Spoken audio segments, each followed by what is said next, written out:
We are going to double the profit of this very real $2 million legacy accounting firm with only 10% price increases. What? Check this out. Here's the before of the firm. Again, a real firm, 1.8 million in revenue, 600K in profit, 1,800 clients, and we're gonna get there in just 4 changes. Now, get ready to get mathed on. We're gonna assume that margins for this firm are 33%. You'll realize that's quite conservative when you see their pricing. So 33% of 1.8 million, 600K in profit per year. So to double profit, we're gonna find another 600K in revenue to get to 1.2 million a year in profit. Doing no additional work, same cost structure. Okay, first change. If you are unhappy with the status quo of your firm, step 1 is to stop the bleeding. If you're planning to increase rates, do not let another new client in the door at the old rates. I don't care if you've got 10,000 clients at the legacy pricing, that is not a reason to keep letting new clients in at that old pricing. And all the him-hawing and trying to decide what to do is letting more and more people in at those old rates. Now, this firm makes 65% of their money on seasonal tax work, and 70% of their clients only pay between $250 and $500 a year for tax prep. So what's a new client price that I'd be stoked about? Well, across the whole client base, the average client's paying $1,000 a year right now. 1.8 million divided by 1,800 clients. Let's say new clients now have to average 1,500 per year instead of the current average of 1,000 per year. So then if you think about these 2 branching timelines, one where we make the change and one where we don't, the higher price probably means fewer new clients. But if we keep the same pricing, a $1,000 client at a 33% margin, it's gonna make us $333 of profit per year, right? At 1.5 per year, the proposed increase, we're profiting $1,167 per year because the cost structure is the same. We're doing the same work. That is 3.5x as much profit per client, buddy. Now, if you're worried about intake volume going down when you increase prices, that is, not as many clients are gonna start with you because the price is higher. In that base scenario, if nothing changes, if 20 people would have joined the firm at that old pricing, you only need 6 of those 20 to still say yes to 1,500, and you're still ahead on profit. Doing 6 of those clients instead of 20, you're ahead on profit. Not revenue, profit. Now, how do we put a number to this with the goal of ultimately doubling profit? Let's say this firm usually adds 5% in revenue per year. $1.8 million firm, that's only 90K a year, pretty conservative. That works out to 30K a year in profit. That is new profit each year from new clients at the old prices. At the new pricing, an average of 1,500 per new client, revenue and profit are higher, but let's assume that we get half as many new clients due to our prices being higher. Look at this, doing half the work on new clients, we're still making more money. And all you did was change the price for new clients. So step 1 here is to get everyone on the team to agree to a higher threshold for new clients. We use 1.5x here. It should be high enough that you're like, heck yeah, I love that fee. Okay, change number 2.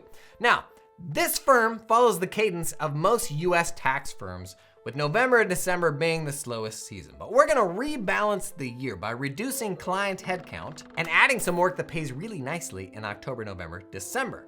For US tax firms, your highest margin service opportunity is proactive tax planning. And it's because there's an element of found money in this service. We can set rates relative to the ROI of the service itself. You save somebody 20K, you can easily charge them $5,000. Now, this isn't contingent fees. We are creating real tax savings for them, making the client perfectly happy to pay a larger bill. Now, this firm today, they submitted their info to me via the form in the video description. I actually encourage you to do the same, and you may be featured anonymously in a future video. But another firm who recently submitted as well, a smaller firm who will do about 400 grand in revenue this year, mainly on tax. This wee baby firm, their tax planning packages start at 12 grand paid up front. Now, if nobody's ever paid you this, it may be like unthinkable to imagine that there are folks out there willing to pay that price.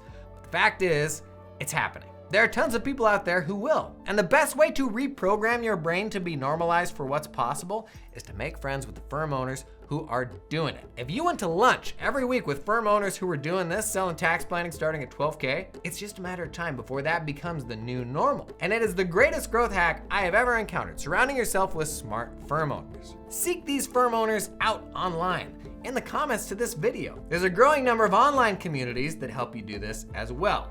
I run one, Realize. You may have seen it in the wild. Right now, we're actually matchmaking people into mastermind groups that'll run for the next 6 months. Basically, you get a bunch of buds with firms very similar to yours. We do a whole ton of other stuff in that community, but all around the idea, how do I make a bunch of friends who also run accounting firms? And like I said, bunch of communities out there now, some with different focuses. Mine's a mix of like bookkeeping and tax firm, no credential requirements. Honestly, it's just like cool folks who vibe with my content because that's the only place I really talk about it. I will link a bunch of communities below, my own included. Mine's actually capped at 500 members forever, and we're down to like less than 100 spots left. But if it is still open, I'll have it linked below. Now, this firm, if they started selling tax planning packages at 12 grand, it would only take upselling 54 existing clients to double the profitability of the entire firm. Only 54 clients, that's 3% of the client base going for that upsell. And I want you to hear, no matter where you're at today, you are closer than you think to a wildly different firm. But let's baby step into this one. Let's say we're gonna start offering a planning package that's $3K more than whatever the client's paying now. It's like an add-on. Of our 1,800 clients, let's reach out to the 20% who most need it, maybe high-income folks, business owners, those with complex needs. I could probably mine my tax software for that list. That's 360 clients we'll propose this $3,000 add-on to, with the goal of getting 1 in every 10 of those people to say yes. So that is only 36 people, 2% of the client base. We can do that. If we can get 2% of people to opt in year 1, another 2% to opt in year 2, and another 2% to opt in year 3, by the 3rd year, this new tax planning service is now generating 324 grand in revenue. Now, that's not the same as profit though, right? Because we still have to do that planning work. So it is time to make some cutbacks. Third change, time to start letting some clients go. And I know this is hard, but listen, the best way to fire clients is to depersonalize these business relationships. Think of it instead this way. Each year, your firm is going to assess what you have the capacity for and what the general direction of your firm is going to be this year. Along with that, each year you assess which clients you're going to continue working with. And if we tell the clients that at the beginning of the client relationship, that's just part of the annual cycle. So if you part ways, it's not because you don't like them, it's not because they don't have enough money or anything else. It's my business is going this way now. Here are the folks we know we can continue to do a great job for. And that's it. It's not personal. We get hung up on, well, I'm gonna see Tina at the grocery store. Gang, if it's weird when you see Tina at the grocery store, it's personal. Don't make it personal. Now, somebody calls your staff a dirty name and you send them packing, that's still gonna be pretty uncomfortable. Hopefully more for them than for you. If you struggle with this, because I did, and I don't wanna make it sound trivially easy, it isn't. Highly recommend this podcast episode where we got really tactical about how to take the stress out of this. It's all about how you communicate it. Give that a listen if this is hard for you. Now, we are going to drop the bottom 10% of clients each year for the next 3 years. Buckle up, that amounts to 540 clients, reducing the daily risk of a fire in your inbox by nearly a third. Nice work. Now, because we know 70% of clients in this firm are only paying $250 to $500, the bottom 10%, probably not making a whole lot of money on them. But to be conservative, I'm gonna assume these bottom clients are still running 20% margins, with each client paying $300 on average. So 540 clients paying $300 a year, 20% margins. By year 3, we have dropped $32K in annual profit by cutting these clients. But we're managing 540 fewer clients. And in the previous change, we added $324K a year in revenue doing tax planning for 100 clients. So if we can do these 100 tax planning projects in the time we just got back cutting 540 clients, let's just say the firm just got a whole lot more profitable, like 300 grand more profitable. But we haven't even increased prices on existing clients yet.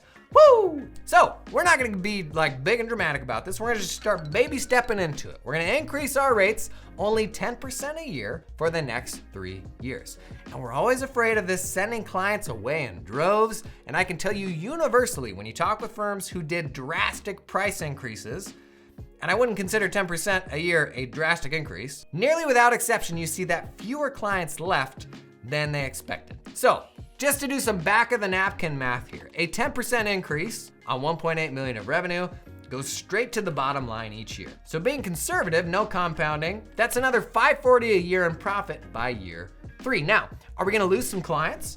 Maybe, probably, but let me remind you of what we've done thus far. We're pulling another $540 a year from existing clients. We drop a bit of profit from the clients we fired, but we also have 540 fewer clients to work on. That busy season just got a whole lot better. We picked up 300 grand by upselling 2% of the client base per year on advisory, and we're bringing in half the new clients we used to. So if you look at all these together, I am pretty sure our cost structure can remain the same. Looking at this, I don't think we'll need more people, meaning we are now up 830 grand in profit. But to circle back to the original goal, we needed just 600 in profit to double profitability. So since we're now up 830, we can afford to lose 230 grand in profit still, worth of legacy clients, which is over a third of the original client base, which makes the most likely outcome here that you actually probably just more than doubled your profitability. Now, you may be convinced, but you may also be thinking, how am I gonna convince my colleagues of this? I'm gonna share a few resources to help you convince your colleagues. After a word from this video sponsor, roll the music, baby. Did I say baby? That's not a thing I say. Now, a big part of the solution here is starting to sell advisory, and a super easy way to do this. Baby step your way into it. This video's sponsor, LiveFlow. Hugo's had some big news recently. That LiveFlow now works with Excel, yeah baby! Yeah, baby. LiveFlow's got over 100 templates to make building out your advisory spreadsheets super simple. They've long been a great solution for syncing data from your QuickBooks files to Google Sheets, and can now do it with Excel too.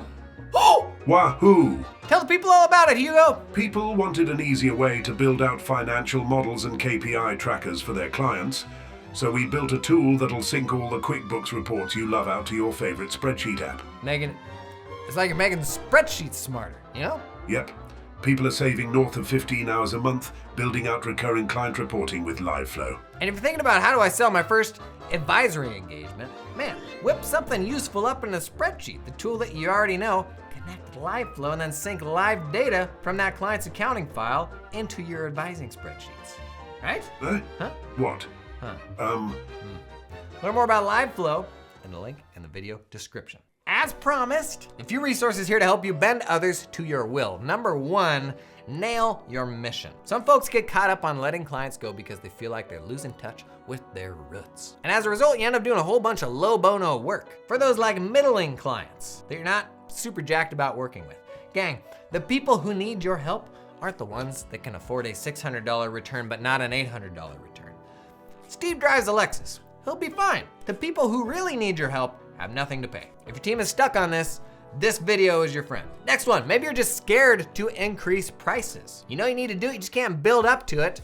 Check out this video, literally just a hype video to help you hit the send button, like that's all it is. Last, oftentimes you can get the concept of a change and it totally makes sense, but it's just hard to believe in it until you start seeing other people find success with it. I know probably tens of firm owners who have done all the above and it's completely changed their lives. As a result, like I'm super convicted this is the way. But when you go and run and tell your partner or your colleague who doesn't have any of that context, honestly, you can hardly blame them for not getting it, right? This is the value of finding other firm owners and surrounding yourselves with them. Learn from them. Start small, like it is as simple as sending somebody a DM online. Now, as I shared, I run a community that facilitates those connections. That interests you, I think we're down to like 80 spots. I'll try to keep the link updated below. Bunch of other communities too, I'll also link those. You just gotta find your people, and man, this all gets way easier, I'm telling you. It's literally where I've learned everything that I know, stealing it from other people, sometimes with credit.